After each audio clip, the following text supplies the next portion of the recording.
goes to the local doctor and I said, look, I've gained all this weight in 2 to 3 weeks. Something's not right. And I took my top off, dropped my pants, and he just poked and prodded me a little bit.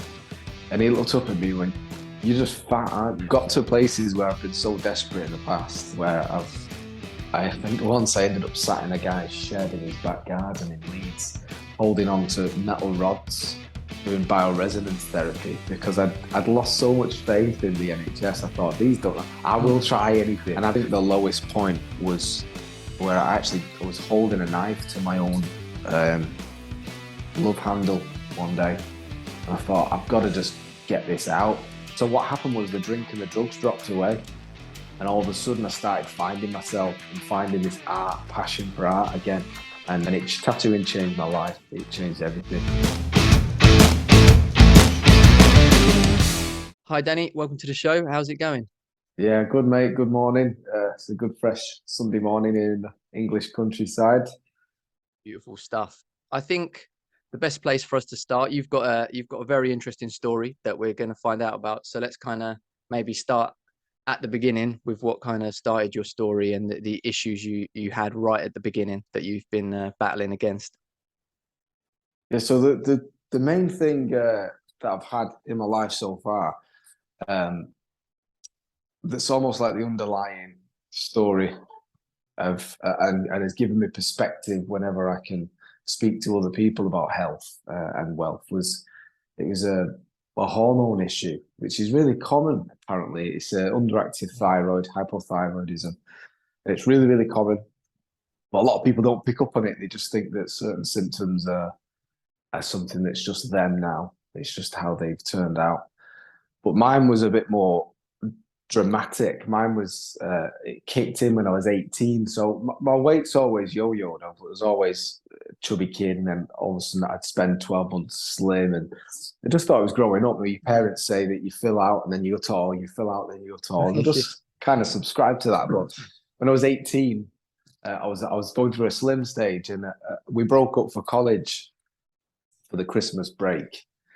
And when I went back after 2 weeks, I was a stone, 14 pounds, I don't know how many kilos that is, heavier than I was when I went back. And everybody in my college, in my art class, was saying, what the hell have you done over the last 2 weeks? Like, obviously, you gain 14 pounds of weight, it's noticeable.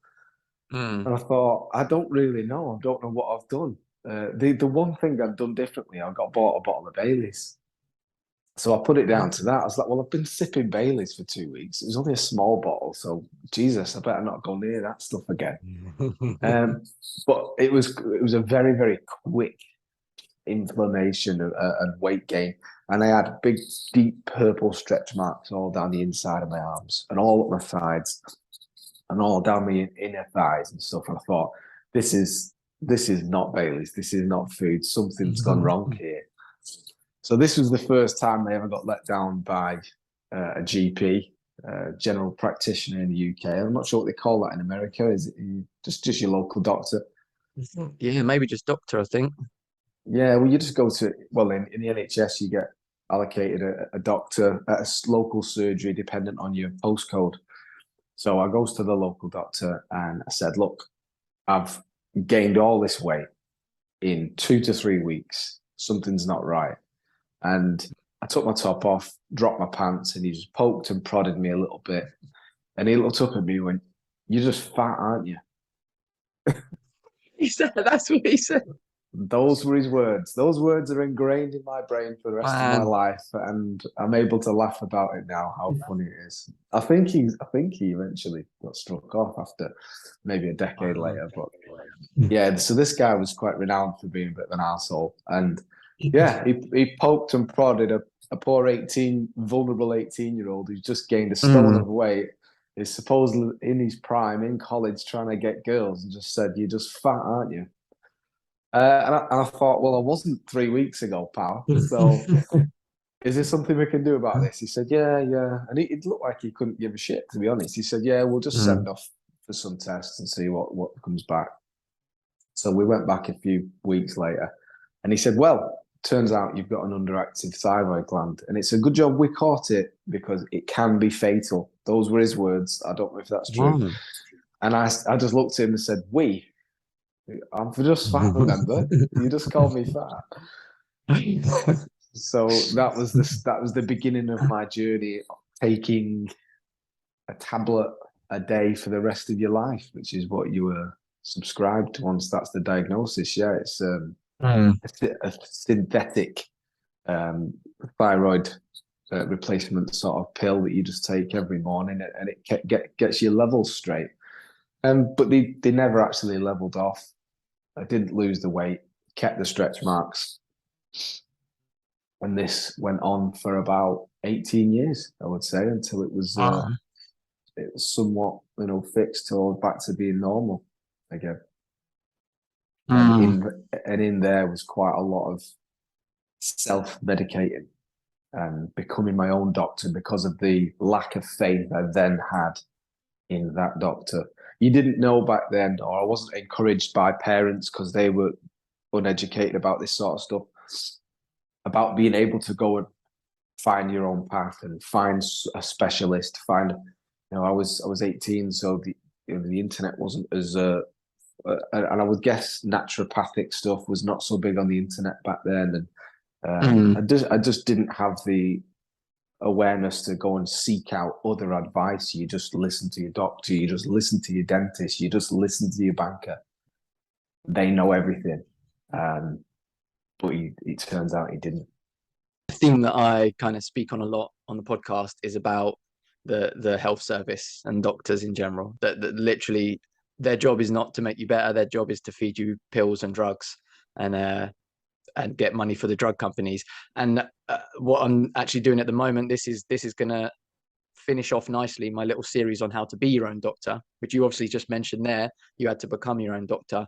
So obviously you had lots of letdowns for the NHS, which a lot of people get. I'm not a big fan of the NHS or GPs or anything in general. So what kind of things did you end up doing yourself to become your own doctor that did actually help you? Yeah. So, I mean, I've met a few people along the way that had good intentions, a few GPs along the way that had good intentions, but they just, and maybe these good ones were not just box tickers, and they did have good intentions, but they were just uneducated on this particular subject. And it seems from all the literature that I've since read and specialists that I've spoke to, that's just the case. They just don't get the training, and this is global for this condition, which again is common. They just don't get the training on it. And they don't get told what to look for with the blood screening. It's just, you're in some kind of normal range. No matter where you are, you're normal, and you just need to put up with it. Normal being the word, but we don't want to be normal, do we? We want to be optimal. That's what we chase, being optimal. And it took me nearly 20 years to become optimal. So to answer your question, thinking back now, the first thing you do is food, I would say. So I was always uneducated with food. I was raised in the 90s when microwaves were really popular. And back then we were trusted with our own door key when we come home from school, 11, 12-year-old, to just come home, let ourselves in, put microwave meal in, and that's your dinner or tea, as we call it in Manchester. So my diet was great growing up. And then when I was 14, my best friend's parents bought a pub. So we did a lot of drinking from 14. So I'm guessing I did a lot of damage to a developing young body at the time. So the first thing I started to do was try and just eat better or less. I need to eat less. I don't know anything about food. My parents are uneducated about food. My friends don't know anything about food. The doctor's not even told me to watch what I eat. I just need to eat less. So I started to try and treat this problem myself by just eating less of certain fatty things, which at the time was just fast food and stuff like that. It's like I'm just gonna, and I think I put myself on a cup of soup and brown bread diet for a while. So I just dramatically reduced my calories and nutrition, I guess, at that point, which is it did have a desired effect, but I since learned over the years that the weight that was gained, um, which was horrendous, man, because it's not like it's not fat. It was water. The weight that was gained was water. You can't put a stone of fat on in a week. You can't put 14 pounds of fat on in a week. It was purely water. My body had some kind of response to something, and it just flipped out and just filled with water everywhere. And it's a horrible look. You look like a chubby, because it sits in certain places, and they ended up with breasts and love handles and all this sort of stuff. It was awful. Yeah. So food was my first go-to place, or reducing it and lack thereof. That was the first thing I did, because I never thought of going seeing specialists until it was years later.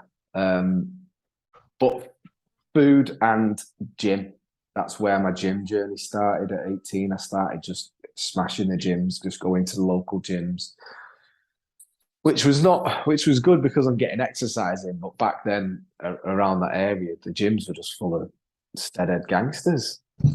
Yeah. Whose nutrition advice is not the sort of advice that you want to take. They're just like, just stick this in you, you'll be fine. But a good bit of advice that the doctor that called me fat said was, do not ever take steroids.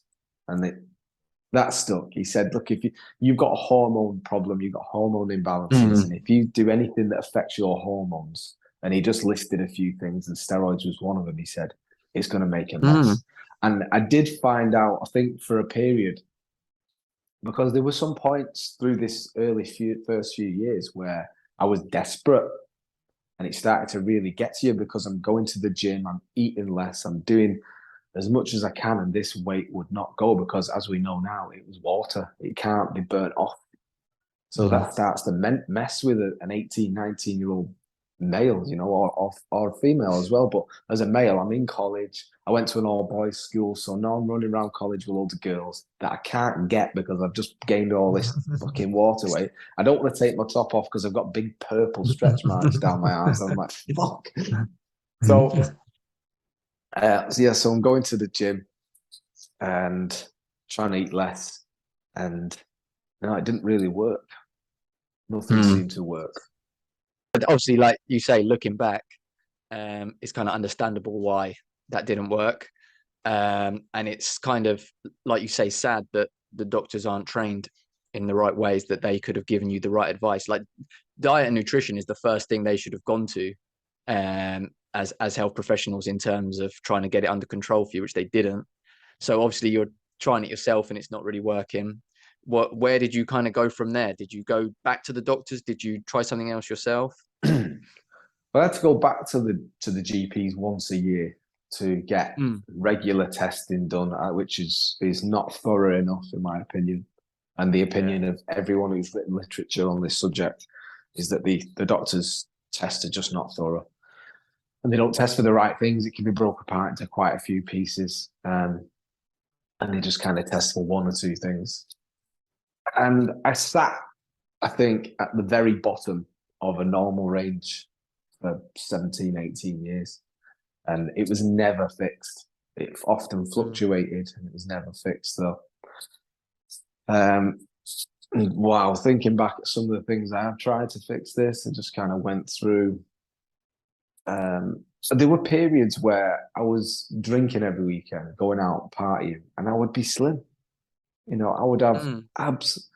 But thinking back now, it was dependent on other things that were going on in my life as well.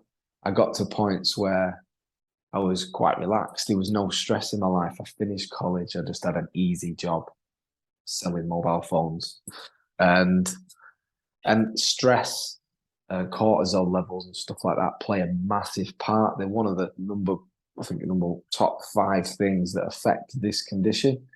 And there were points in my life where I had no stress, and I was still doing this gym and eating the same sort of things, where it would appear to be working. But then as you go through life and had a child and started building businesses and stuff, stress crept in, and all of a sudden I would slip into this pattern of being overweight again. And as I got a little bit older, the other symptoms, which are fatigue and um, low mood and things like that, heavy legs. There's quite a lot of symptoms. They got a lot worse as I had a child and went into business because, as I know now, that the stress sort of crept in.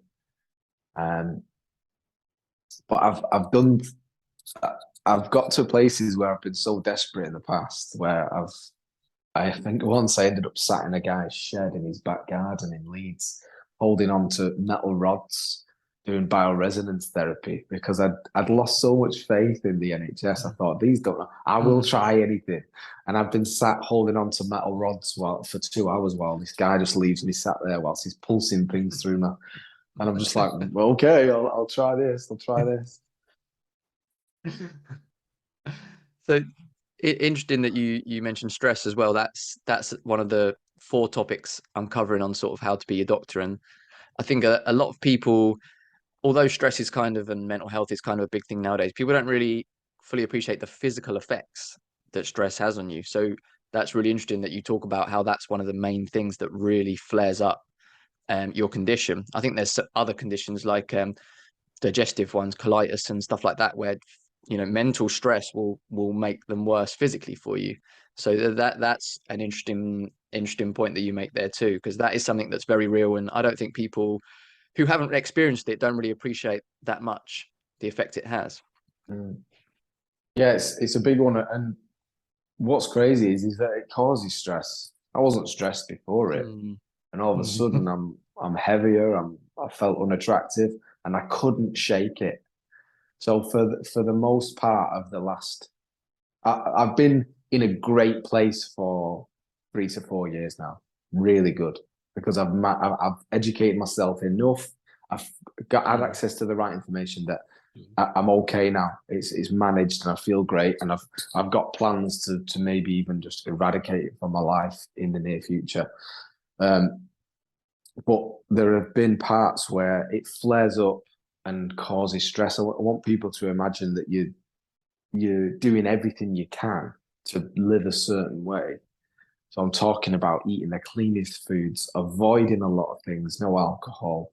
So your social life's gone, especially in your early 20s. And like, no, I can't do that because I look like this, I feel like this, I feel terrible. I need to just try and fix this first. But you don't get anywhere. You cannot shake it. I could not shake this water retention. And there were days, a daily occurrence was, so a day in the life of me back then when it was terrible was waking up feeling okay. So I'm alert, I'm awake. I felt nice and lean, I felt good. But then by midday, 1 p.m., I've eaten something, I've experienced something that maybe, and I mean, like, you could be in traffic and there's someone pulls out on you. All these things like sensory overloads, and I've experienced my stress levels go up because of just normal everyday life things. And then you eat something and your body's on high alert. By 1 p.m., I've inflamed. I look like I've gained 10 pounds.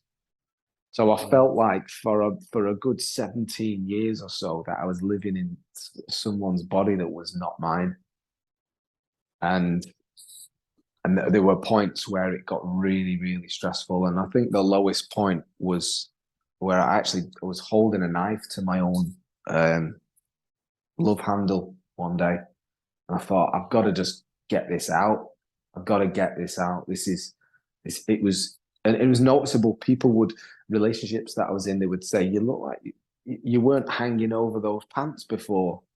I literally would I'd have a pair of shorts on in summer and no top on, and I'd feel nice. And then I'd have muffin top within 15 minutes of having a smoothie. So and there was never a rule with it. There was never like, if I drink this smoothie, this is going to happen, because the next day I would drink the smoothie and I'd be fine. And I'm going to go and do this and I'll be fine. But then I never knew what the triggers were.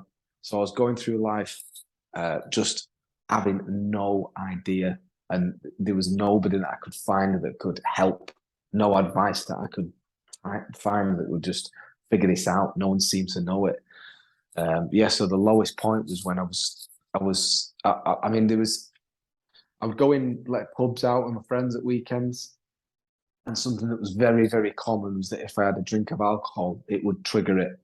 So you'd go out feeling good, new t-shirt on, out into the town, and then after 3 drinks, I've gone puffy like a puffer fish, and it sits right on the lower chest, and it looks like it looked like I'd have breasts. You know, you see somebody take steroids and their hormone levels are all over the place. And they've got puffy nipples. That would happen to me just off maybe half a pint of lager, or a little bit of cider or something, or a vodka. But I'd be all right maybe for 5 drinks the next week. I'm like, oh, I'm all right now, and I'd feel lean and I'd feel good. And then the next weekend, 1 drink, and I'm guessing that's because of other circumstances as well. So I'd have to sneak into the toilets, and I would like twist the nipples to try and make them go hard so they'd stop being puffy. And there was times where people were like, there's blood coming to your t-shirt. What's going on there? I'm like, oh fuck, I'll just go home. So it was torture for quite a long time. And then you've got all the fatigue and stuff, and there's so much to talk about with it. And I'm sure if anyone's watching this that's got all these symptoms, then you need to go and get this checked out, because it's fixable. There was times where I would go to the local retail park or something. It's called the Trafford Centre in Manchester, and it's a big indoor shopping centre. There's lights, there's loads of people, there's shops, there's food, there's this, that, the other. And then I'd get in the car afterwards, and then it's quiet, and I would literally be going. And I've got my missus and my kid in the car, and I'm going. And there was something, there was a different characteristic about it. I know what falling asleep's like. Nodding. Right, okay. This was different. This was more like eyes rolling to the back of my head, and I was going. Sorry, the dog's just putting in on the conversation. Extra guest, bonus guest. Yeah. And this was different. This was not falling asleep. This was going like this. And I found out from someone later on that they said, look, it's your adrenaline and cortisol levels. Then they crash when you get in the car, and you're not actually falling asleep, you're passing out. And I've always said that it was different. This feels different. Now, thank God none of this happens anymore, because I've got control of it. But at the time, it was hard work. There's a point where I'm falling asleep in the car every 5 minutes. I'm thinking of cutting open my love handles to just. Fortunately, I have got a strong mind, and I thought, that's not going to work. That's not going to work. Don't be fucking stupid. Keep going. And I said before that I felt like I was living in somebody else's body for a long time, but that also helped me think I can get out of this. There's a way out of this. It's not me. This is not me. I can fix this. So the pivotal moment was when I started to search alternative therapies, naturopaths, natural medicine, functional medicine. Yeah, that took me down some quack places where I was sat holding on to metal rods in somebody's shed. But every one of them was a credit in the bank that got me closer to where I needed to be. And eventually I managed to get a hold of it with a naturopathic doctor in Alderley Edge in Cheshire. That was a pivotal moment, that. So what of those things you went through in the natural path you went down, what were some of the things that did start to help and to make a difference? So the pivotal moment was when I went to see a naturopathic doctor in natural practices, they were called. And again, it was just another person that I tried. I'm throwing 800 to £1,000 at this person. And I do remember actually telling this person, you're the last person I'm going to try. I've tried a lot of things. I've been drinking all sorts of things. I've been on detoxes. I've starved myself. I've done water fasts. I've done everything I possibly can. And I said to this woman, she was called Gabby, I said, you're the last person I'm going to try, because I'm at breaking point with this. I can't take any more, and I can't possibly throw any more money at this. She did a full blood screening, full bloods. She did food intolerance tests, which I'd never had before. She did iridology. She did a load of different things. And what she came back with after my bloods was, she said, your thyroid's not at the right level. Your thyroid's off. So this thing that I get tested every year to be able to get my medication from the NHS that they're supposed to check, that was the one thing that was off. The one thing that they're testing for was off because I was in the normal range, but I was there. I was right at the bottom of it. So I've gone through all these things, holding on to metal rods, being a vegan that doesn't eat cruciferous vegetables, which is most of them, starving myself. And this whole time, mate, 18 years-ish, my thyroid levels were low and they'd never picked up on it. And I've gone to the doctors and saying something's not right. Every time I eat or drink anything other than water, I get puffy everywhere and I feel like, and one of the doctors said, I've just not got a clue. You have to try naturopathic. We've not got a clue. Yeah. Yeah. At least he was honest about it. Yeah, that would have been great from the start, wouldn't it? Try someone else. Try alternative medicine because we're not trained with this. That would have been good. So these bloods came back. She showed me the levels. I went, wow, that's insane. Like I can't believe that. So I took those back to my GP and I said, look, and by this point, my GP is not my GP anymore. You go in and you get allocated whoever's free that day. So there's like 5 or 6 different people. So it's not very integrated. It's not very personal. So I took him back and said, you've been telling me that I'm normal all this time, when in fact I'm really, really low. And they went, oh yeah, of course. All right, we'll sign you this one. They gave me a higher dose. They went from 50 micrograms to 100. And the next day, I've never had water retention ever since. So I did 17 years being tested every year, being tortured because I was in the normal range. And when I presented my own information, my own findings, just from I think it was a 400 or 500 pound blood test that pulled it apart and tested for everything. I took that to them. They switched my medication and I was a different person within 24 hours and I've never had it since. It's just crazy, isn't it? I mean, good that it sorted it, but like you say, you spent 17 years of torture that could have been avoided by them properly checking and doing the right tests. And that's just like, no, that's unfortunately a kind of common theme with NHS and stuff. Like I say, that's why I'm not so keen on them. I mean, I suppose maybe are there some positives did those 17 years maybe help to shape you and give you some positives to take from it with the struggle you had to go through? Absolutely. Looking back now, it's fixed. It's easy for me to say, that was good. That built up resilience, which is that's just in me now. It's just part of me now. You cannot break me anymore. You can't break me. I got through that, daily torture for 17, 18 years. I got through that because I knew that I would be able to fix it one day. And I did, with the help of these specialists. And now I'm just chasing optimal.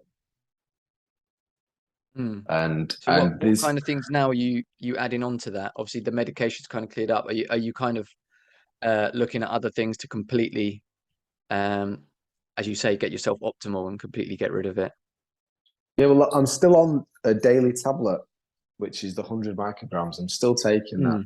But I've met people recently who believe that you can actually come off it completely. So that's my next goal, is to come off it completely. And I think I haven't just tried it myself, going cold turkey or anything, because there is a bit of a fear inside me that I could end up getting those symptoms back again, and I won't let that happen. So I'm going to just wait until I can get into personal coaching with these people, put a load of time and energy into getting it fixed, well and truly, and I don't even have it on my mind anymore, because I do believe that also taking that tablet a day is giving it power. I regulate myself really well now. I eat nothing but whole foods. I very rarely drink alcohol. I really look after my health. I manage my stress better than ever before. I'm still stresses, the same stresses, if not more stresses, are evident now as I get older and I've got businesses and I'm a parent, and As you can see, I've got a dog that's needy, and and but I learned how coping strategies and stuff. So I'm in a much better place now. But I would like to just get off this medication altogether. Yeah, yeah, that's That's fair. next. I'm also of the belief that you can that pretty much every condition can be completely cured through diet, exercise, lifestyle without the need for drugs and medicine. You know, obviously at certain points, like you had, the drugs were beneficial to you because it finally uh, allowed you to be more normal and recover. But yeah, I'm of the belief that you can if you are speaking to the right people, which I'm sure you are, then I do believe that everything can be fixed by that. So I'm pretty sure that will and hopeful that will work out for you with it. Mm. In terms of your like you said about managing your stress, that's a good point because stress is just relevant. Stress is in life no matter what. You'll never avoid stress. It's learning to deal with it and to cope with it is what you have to learn because you can't avoid it.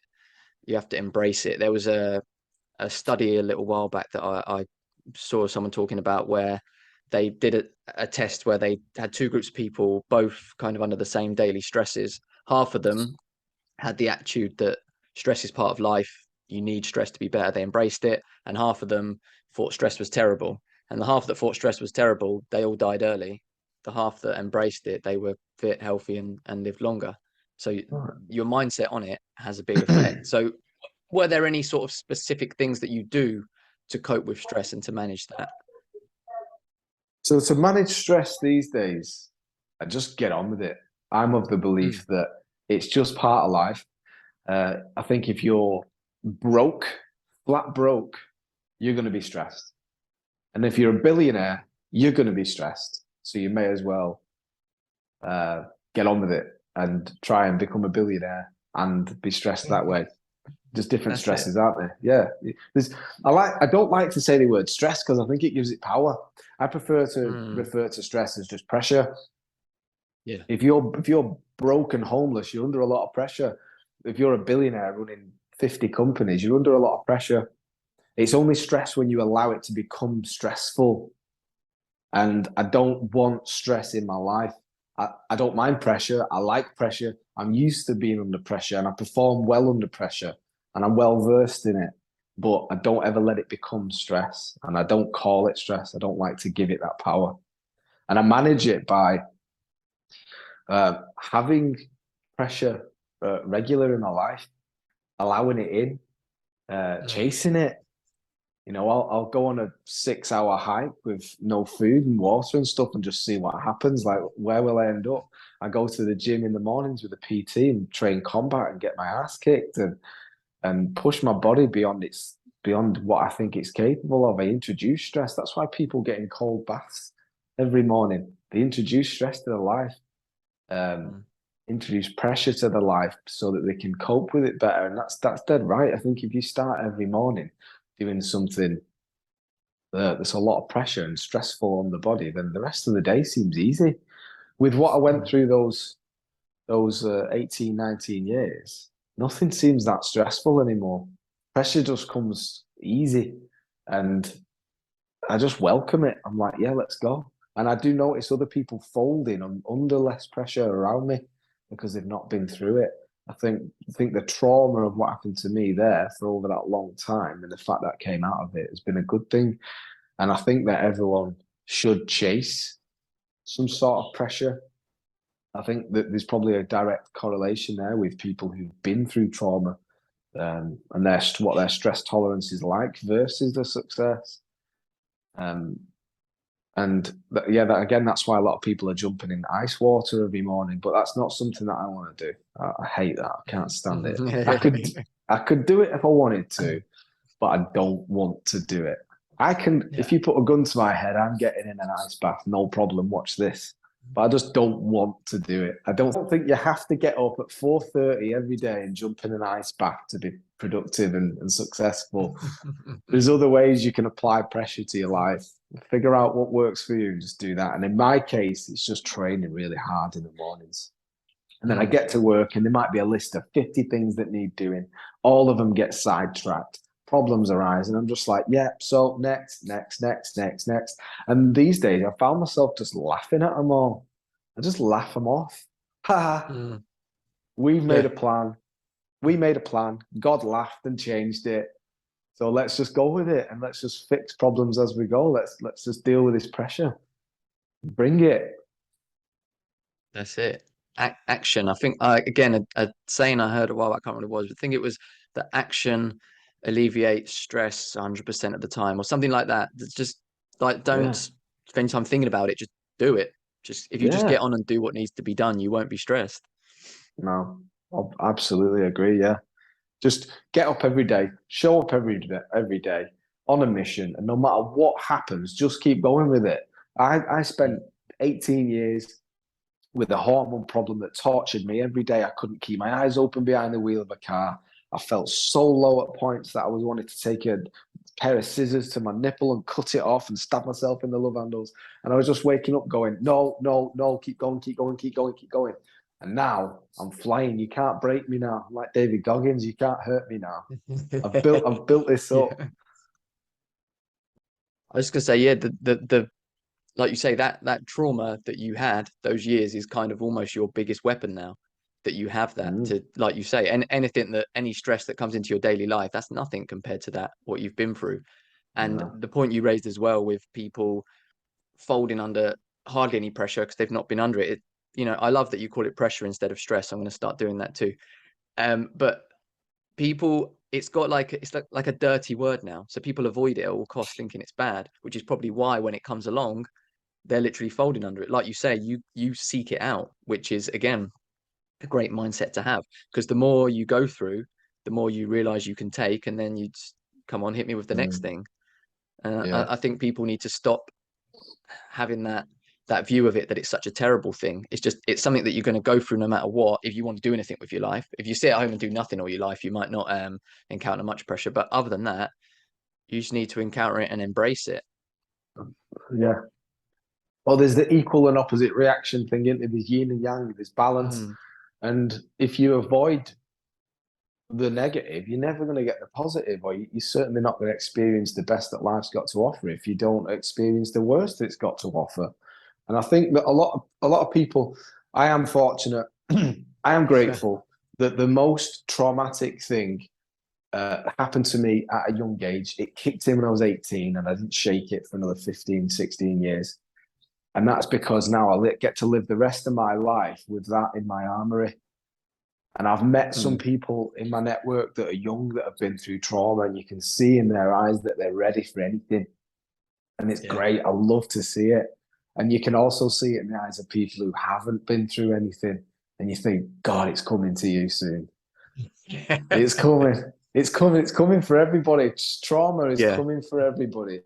And last year, bro, I'm so well with this. Last year, I got skin cancer, and it was a breeze. Oh, It was a really? breeze. It felt like it was nothing. There were people around me going, "Oh my god, oh my god!" And I was like, "Nah, I'll just get this. I'll just get rid of this, and then we'll come back. I'll see you in 3 months." Literally walked out of my studio with everyone at work, and then just came back 3 months later, like, "Oh, it's gone.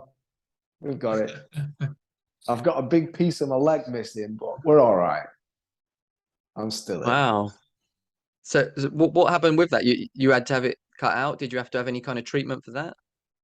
So I noticed that a mole that I'd had tattooed over, which you're not supposed to do, by the way, but this guy did, All right. started to grow. It went black, grew, and then I caught it with my fingernail one time, putting a sock on, and it took the head off, and it never healed. It just grew, and got bigger and bigger. Mm, Now I was one of these unfortunate people that over COVID could not get into a hospital to get this sorted out. It was no. just all done over the phone. Send us a picture, we'll take a look. Yeah. I sent a picture to one GP, said that looks fine to me. Okay, left it a couple of months, it got bigger. I sent another picture to another GP. They said, no, that looks fine. I said, no, I want referring to the dermatology department, please. And they said, right, okay. So it took about 6 to 8 weeks, got referred to the dermatology department, walked in.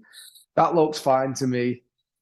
right, okay, I'll listen to you if you're going to say that's looks fine. They actually gave it a name. They didn't say that looks fine, see you, because I've heard that before and I would have clocked onto it. They gave it a name. They said it's some kind of wart. We've seen that before. It's fine. I'm like, all right, okay, sweet. It's one of these warts. And then 10 weeks later, I'm like, this is actually getting bigger. So I went back in and had to say to them, I want this off my leg. And the moment I said, I want this off my leg, they went, oh, okay, you've said it's changing to a point. You've said you want it off, so we will take it off. And I've met people recently that have got the same thing. And I said, listen, you could skip 3 or 4 months of this process and just go in and say, this has changed to a point where I'm really worried about it and I want you to take it off and just get it off. Get it off as soon as possible. Because mine was left for 18 months. It was 18 months from the first time I reported the changes with this mole to having it removed was 18 months because of COVID, because they were trying to keep people out of the hospitals and the GP surgeries. And by that time, it turned into melanoma. Man, And the same that guy is who told bad. me, yeah, the same guy at the dermatology department that told me it's nothing to worry about, it's just a wart, had to tell me that it was cancer. And I was like, oh. And do you know what? It was just a throwback to when I was 18. Oh, we found it, did we? I'm just fat, remember? Yeah. So, yeah, it's happened twice. Damn it. I should have known. That's it. Next, Gone full circle. yeah, and he was stood with a. Well, this time when they told me it was cancer, there was a woman behind him with a rainbow lanyard on. I said, "Are you here for some emotional support? Have you got some bad news for me? Just tell me what to do, and let's just fucking get rid of it. Let's just do it." It turns out it was a bit more traumatic than that because it was on my ankle, so it was quite debilitating. And I'm an active person. I need to be moving. I need to be training. I need to be running. I need to be walking the dogs. I need to be out in the fresh air. And they took an avocado-sized piece of my ankle away where the bone is, and I just couldn't move. I couldn't walk for 3 months, so that was annoying. But I sat and used the time well to invest the time into my businesses and sat and watched YouTube and listened to podcasts and did nothing else for 3 months, sat my leg in the air. And, it was funny. I laugh at it because I'm still here. And there was a lot of people. There was a lot of people in that hospital, mate. They were a lot worse off than me. So every day I walked out of that place, or limped out of that place, or was wheeled out in a wheelchair because I couldn't walk. I looked up to the sky and just went, "Thank God for that. Thank God I'm not one of those people in there. Thank God I'm leaving here today. Because some of the people are stuck in there." But I used the time well. I used the time well and invested it into myself. And I actually quite an inspirational story, I'd say. I've never been able to run. I've got a bad knee from doing a stage dive in my youth. I landed on my knees and I hurt my knee. So I've never been able to run more than a mile, right? And whilst I was sat recovering from skin cancer with my leg up in the air, I was watching loads of videos on how to run, and I've looked at all these new methods of how to run to protect your knees. And then I think it was 3 months after the surgery, and they removed a load of nerves and stuff. So it was really awful. Like my foot was firing off, the nerves were trying to all reconnect, and it was just I was laying in bed just going, oh fuck, just jumping around, just like because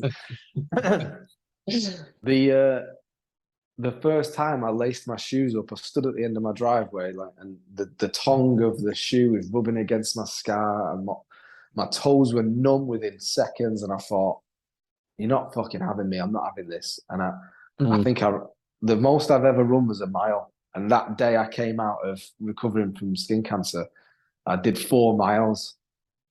And I was like, this is just another one of those traumatic experiences that's made me stronger on the other side of it.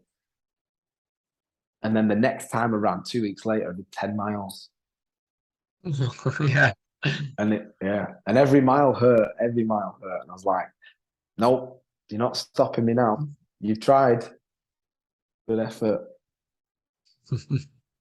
That's it. It's all about your mindset and your mind. The human body, I say a lot, the human body can do so much more than we believe or think it can do. It's your mind that stops you. You think you're hurting, you think you can't do it, and it's all about mindset. Even with what you were talking about coming out of the hospital, being grateful that you're not someone worse off. There's always someone worse off. You know, that's a good mindset to have. The fact that you used 3 months to invest in yourself and improve yourself and use the time wisely. Whereas a large amount of people would have spent those months feeling sorry for themselves, looking for sympathy. So your life is all about your mindset, that if you have a good mindset and a positive mindset, you're going to turn everything positive. If you're going to be negative about it, guess what? Your life's going to be negative. And most people have to realize that and take some responsibility for the fact that their life is so bad. It's probably your own fault. Yeah, it could be worse. That's what I say to myself now. It could be worse no matter what. It No matter always can what. be, can't it?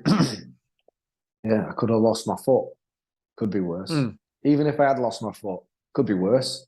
I could have lost my Yeah. leg above the knee. That would have been worse. Even if I lost the leg above the knee, it could still be worse. It could have traveled to my fucking face. You just never know. It could be worse, couldn't it? Exactly. And I've seen people in that hospital that that had it worse. Yeah. And I was very fortunate that I don't need to go back there anymore. And the fact that my foot's fizzing every day like I've banged my funny bone could be worse. Never mind. It's Yeah, funny. exactly. It's character building. Yeah. Laugh it off. Move on. There's no point in wallowing in self-pity. It's an absolute waste of time because I agree. it's not gonna get you where you need to be, is it? It's gonna keep Mm. you there. So just move on. I think it was what's that? Jocko Willink. When people complain about certain things, oh, I got cancer, or oh, this has happened, and he's got an answer for it. He just says, "Good." Yeah. Oh no, like this happened, this happened. Good, Yeah, good. Look at you now. Turn it that's into a it. good. You can turn everything into a good, can't you? Those, the 2 decades of being tortured by a fucking hormone problem.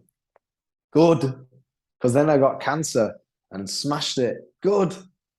What else have you got? You can't stop me now. COVID That's killed it. 6 of my businesses. 6. Mm. Because of, sorry, COVID and Brexit killed 6 of my businesses. Good.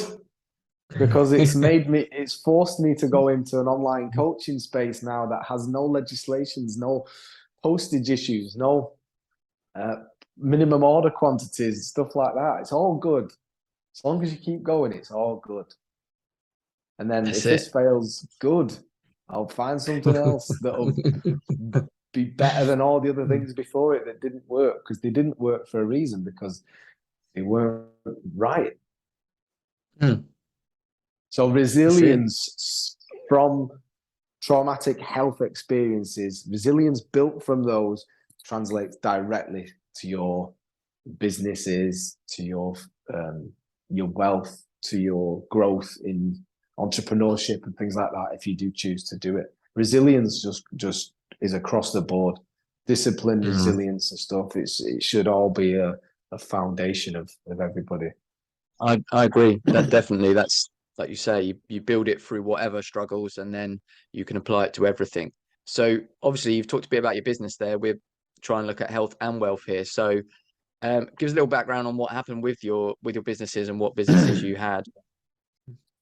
So I was always good at art. As a kid, I was great at art. When I was young, 5, 6.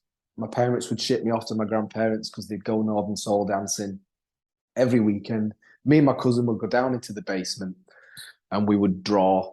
We'd have colouring books and stuff like that. And my grandma would always cut cereal boxes up. And I was so stubborn. It started at an early age. It started at an early age how stubborn I am. I was so stubborn. I didn't want to colour other people's pictures in. I was just naturally gifted at art. I was good at drawing, and I was good at copying pictures. I could copy them really well. So that stuck with me all through school. I got A stars in high school, but then I went to college and just got distracted by drinking, partying, and stuff. And art got put to one side. So I went through the labouring on building sites, working for agencies in factory work, anything I could get my hands on, working for local dodgy people, running things about, all sorts of stuff, right? Anything to just pay for the next night out, okay? And then I was working in a bar, managing a bar, And a friend came in and he had an outline of a tattoo on his arm, and we were just bored on a Wednesday night, and they had a pen. And I said, "Yeah, let me colour that in. I used to be good at art. Let me colour that in." So I coloured this tattoo in for him. He went, "Shit, that's pretty good." So why don't we start tattooing? I said, "Yeah, I don't even know. I told him know how to start." He said, "Let's have a look on eBay now." And we sat there. eBay and it was newish, and he said, "Oh, look, there's a starter kit there from China." So he said, "I'll buy this for 80 quid, and you just tattoo me for free because I know you're going to get good at it." I went, "Right, okay, let's do it." So I started tattooing is just another thing. So I've gone through labouring, gone through factories, gone through messing about with drugs to working in bars, and now I'm starting to tattoo. And my dad's got a saying when I was growing up. One of the things that really stuck was he said, "If you throw enough shit, some will stick." And then, Yeah. as it happened, tattooing stuck. But then what happened was a really good chain of events. So I've grown up doing a lot of drugs, partying, and whatever. I realized that I was actually really good at this tattooing thing. But what I could not do was tattoo if I wasn't focused, because this artwork is permanent on people's skin. So what happened was the drink and the drugs dropped away. And all of a sudden I started finding myself and finding this passion for art again. And the money was good for tattooing, and I just bit down hard on it. This was 13 years this year. 13 years ago, I just bit down hard on tattooing. And tattooing changed my life. It changed everything. It I found the passion for art. I earned good money at it. I found the drive to want to get better and better and better and better. And it turned into a business because people gravitated towards me that wanted to come and work for us. And we got to the point where we got 11 artists underneath me, 3 members of staff, and a massive, one of the biggest tattoo studios, I would say, in Europe now. Nice. And that all started just from giving it a go. Let's just give this a go and see what happens. It may or may not work, but let's try it anyway. Yeah, that's decent. So that tattoo studio, you owned that and set that up, did you? Yeah, it started off as just me in my bedroom, and then it Yeah. moved. I went and worked for a studio that was really rough, and that was a great experience because I realised what kind of place I do not want to work in. And then I moved on to a studio that was really, really nice, but they were businessmen and they were robbing us of commission. They were taking too much money off us. And then that forced me to just say, I just want to do this my own way. I'm sick of all the politics and this and that and the other. I want to pick my own clients. I want to choose my own way. I want to put my own pictures on the wall. So that's what I did. I started Heart for Art Tattoo Studio in 2012. We registered the business. So that's been going for a decade now. And that's gone from strength to strength. It's just always increasing, yeah. And I've spoke about like the biggest ways I've failed recently, and I just started it organically, and it got to the point where we had 5 artists, but I didn't know how to manage people, how to manage artists, how to be a boss, how to be a leader. I had no idea. So then I messed it up and they all left. So then I was forced to learn how to become a leader. Yeah. And then built it back up again. And then I'm like, sweet, we've got a massive team now, and I know how to lead them. It's time to open more. I've got this thing inside me where I just want to conquer. It's time to open more studios. So I opened a second studio. Massive failure. Good. That fucked up. I've just lost all the money I had in that. I bought my dream car, and I had a classic car in savings, and I had a motorbike, and I had a nice life, and I had to sell it all because that failed. Good.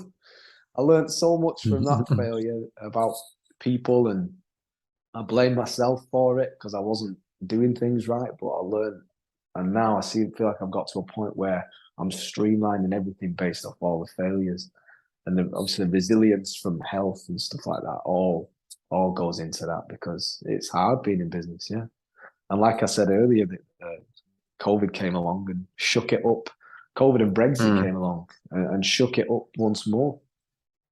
But good, because it's led me to a point where I'm building recurring income online that's got no, outlays at the beginning or less legislations and stuff like that. And less issues.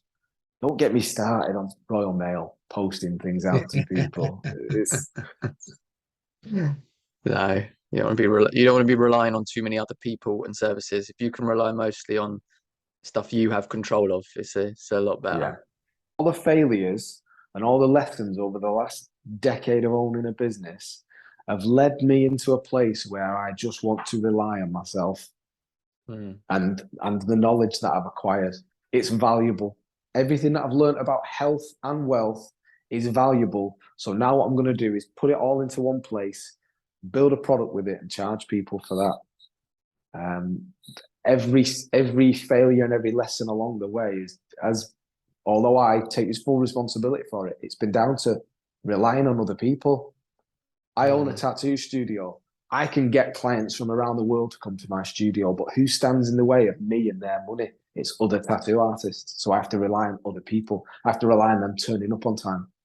I have to Mm. rely on them not drinking the night before. I have to rely on them being on point. I have to rely on them wanting to drive and succeed and get better at their craft. And if they don't, I've got to then step in and manage that. I've had an e-commerce where I've developed a skincare product that heals tattoos quicker than anything else has on the market. I've got to now rely on manufacturers. I've got to rely on manufacturers getting coconut oil from wherever they get coconut oil from. It's such a massive head fuck. The amount of steps that are in between me and me getting paid. So Mm. now everything I've learned and the resilience I've built have just focused me straight into making it easy, lucrative, and a lot more fun.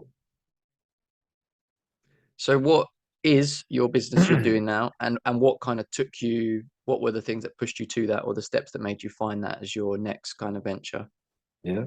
So I was tattooing, and because I was tattooing for over a decade, it kind of got a little bit stagnant. And I thought, I wonder. And as I'm tattooing, I'm in a flow state, and I'm thinking, oh, that'd be a good idea. That'd be a good idea. So I started Mm. chasing them. It's there's the old analogy of the guy in a cave trying to dig his way out, isn't there?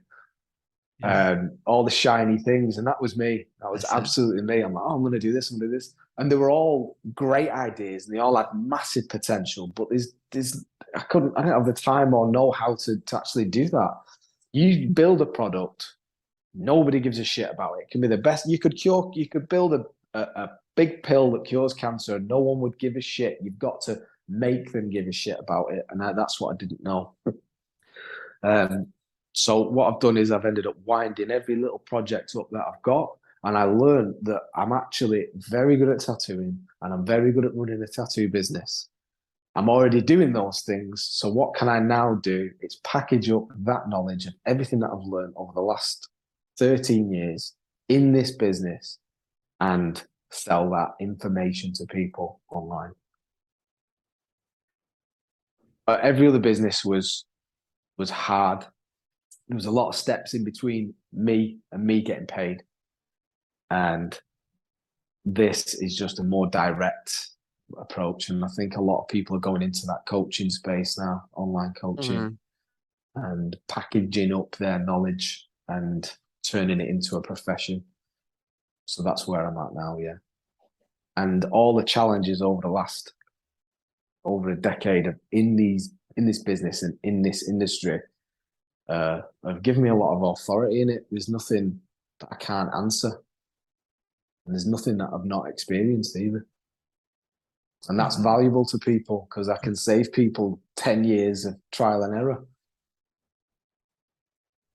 That's it. You have the experience as well as the expertise, and you've literally lived it. You've been through all these things, so you Mm. have the can't even think of the word, but you have the proof sort of that you know what you're talking about. You've been there, you've done it, you've had your businesses, you've Yeah. been through this and that. So you have that to give to people. And like you say, that is a popular business model that people are doing now because, as you say, it's once you've got the course set up, it's passive, and also it's can't be stopped by things like COVID, as you said, and it has a big reach. You can reach people on the other side of the world.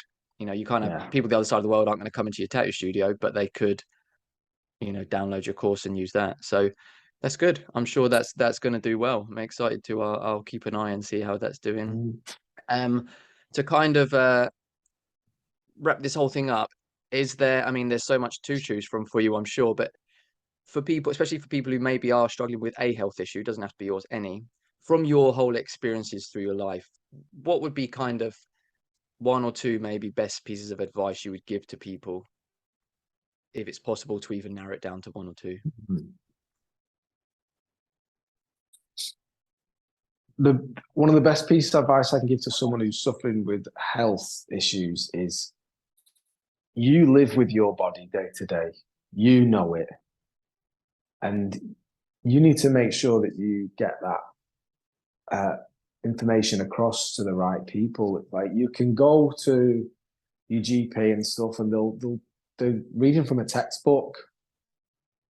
I think I went to the doctors with a cold sore once, and I looked around and I caught him Googling it, what to do. I thought, come on, I could have done that. So in terms of let's do a health and a wealth. Yeah. There's been so many different things. Right. You've got a health issue, and you may have a wealth issue as well. There's just one rule for it all. It's just, you've got to keep going. You cannot stop. And you cannot sit and think about all the negatives either. Because if you sit thinking about negativity, you are going to breed more negativity. No matter what you're going through, it's going to be all right on the other side if you keep going. If you stop, it's not going to be all right.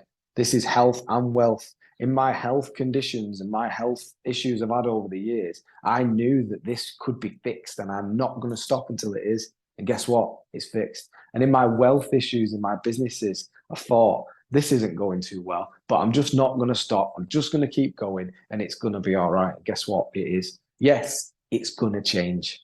It's going to change, and it might change into something that you never even dreamed of, you never even imagined, or something that never even existed. But it's going to change for the better if you just keep going. And it's going to change again. I'm not sat here thinking that what I'm doing now is going to be relevant in 12 months. The world, there might be a fucking asteroid that comes and hits the earth. Good. I'm gonna go and find a way of monetizing that fucking meteor and figure out a way around it. There might be some sort of CMOS on it that I can package up and give to people. Yeah. You just can't stop. Just do not stop. And on your deathbed, you're going to lay there going, that was all right. I did everything I possibly could, and I'm going to go to sleep now and feel good about it. Whereas if you lay on your deathbed and think, oh, I could have done more, what kind of death is that? Yeah. Just do not stop. That's great advice. There's a saying that you only fail if you stop. Like, things go wrong and whatever. It's not a failure unless you actually stop and give up. It's just, you just learn from it. Yeah, Which you is adapt. You adapt and change. You change as quickly as the rest of the world changes. You're not the same person moving through this earth, are you? You get presented with crossroads every day, micro decisions. Do I go left? Do I go left? Do I go right? Do I go straight on? Listen to your inner voice and go, I'm going to go this way. This is right for me. This is right for me. This is right for me. But if you just get presented with 3 different directions to go in, and you don't take any of them, you are fucked. Yeah. And you're going to be one of those people sat in a pub just whinging about what could have been. And that is no way to be. And trust me, because I've met a lot of people who do that. Though not anymore, because I don't associate with them. But I did see that. Just keep going. Just don't stop. And you know what? Laugh it all off. No matter what happens, just laugh it off. Go, aha, good. There's something here, and it's forcing me to go in this direction. So I'm just going to take it, and I'm just not going to stop. Keep setting that alarm every morning. Get your ass up. Get at it. Yeah, one day at a time. Keep going and don't stop. It's the way to do it. Thank you so much for coming on, Danny. It's been an absolute pleasure. I've been learning a lot too, listening to your story. It's a great story. And I'm sure there's much more to be written in your story too. There's going to be much more that you're going to conquer. So I look forward to it. What I'll do is, as well, I'll post up all your links to your socials and stuff so people can follow you as well. I think you've got a business page and stuff, have you, on Instagram? Yeah, my Instagram is @Danny Birch Tattoo. That's what I'm known for. I'm a tattoo artist, and I'm known for it, but I'm trying to inspire other people. It's quite a generic message. It's just, listen, you've got something inside you that I guarantee is valuable. You've got a unique experience, and I think it's valuable to other people. And I just try and, in my niche, I try to just inspire people to make a start. If you're thinking about making a career in art, like I didn't know how to, and that's why I failed it in college, because I just didn't care. If you want a career in art, tattooing is a great way to do it. And there's a lack of professionalism in this game. So what I'm also trying to do is inspire people to be more professional as a career tattoo artist, rather than just giving it a go. That's good. That is great. Thank you so much for coming on. I'm sure that we'll Pleasure. speak again. Yeah, pleasure. Take care. Hey guys, thank you so much for tuning into the show. I really hope that you enjoyed it. If you have any questions or topics you'd like us to cover on the podcast, or you'd like to appear on it, then please contact us at hwpoduk@gmail.com, on our website, which is healthwealthuk.com, or on any of our social medias, which are at hwpoduk. Please make sure you like, subscribe, share it with all your friends and family, and we will see you next week.